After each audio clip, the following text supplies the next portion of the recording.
తెలంగాణ ఎమ్మెల్యేల ఫిరాయింపు వ్యవహారంలో కోర్టు ధిక్కార పిటిషన్పై తెలంగాణ స్పీకర్కు నోటీసులు ఇచ్చింది సుప్రీంకోర్టు. ఫిరాయింపు ఎమ్మెల్యేలపై 3 నెలల్లోగా నిర్ణయం తీసుకోకపోవడంపై కోర్టు ధిక్కార పిటిషన్ దాఖలు చేశారు కేటీఆర్. విచారణ జరిపిన సీజీఐ ధర్మాసనం కోర్టు ధిక్కారంపై 4 వారాల్లోగా జవాబు చెప్పాలని స్పీకర్ను ఆదేశించింది. 3 నెలల్లోగా నిర్ణయం తీసుకోకపోవడం కోర్టు ధిక్కారమే అవుతుందని ధర్మాసనం అభిప్రాయపడింది. రోజువారీ విచారణ జరపాలని గవాయి ఆదేశించారు. 8 వారాల్లోగా విచారణ పూర్తి చేస్తామని వెల్లడించారు స్పీకర్ తరపున న్యాయవాదులు అభిషేక్ సింగ్, ముకుల్ రోహత్గి.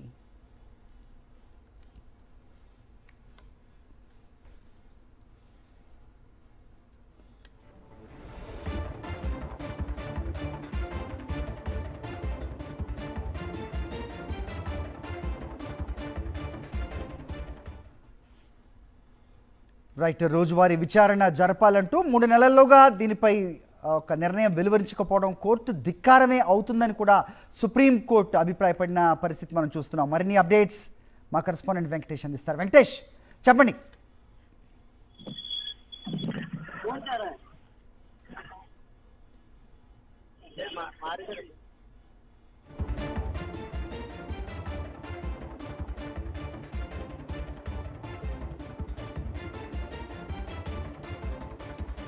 రైట్, సీజేఐ ధర్మాసనం దీన్ని విచారించింది.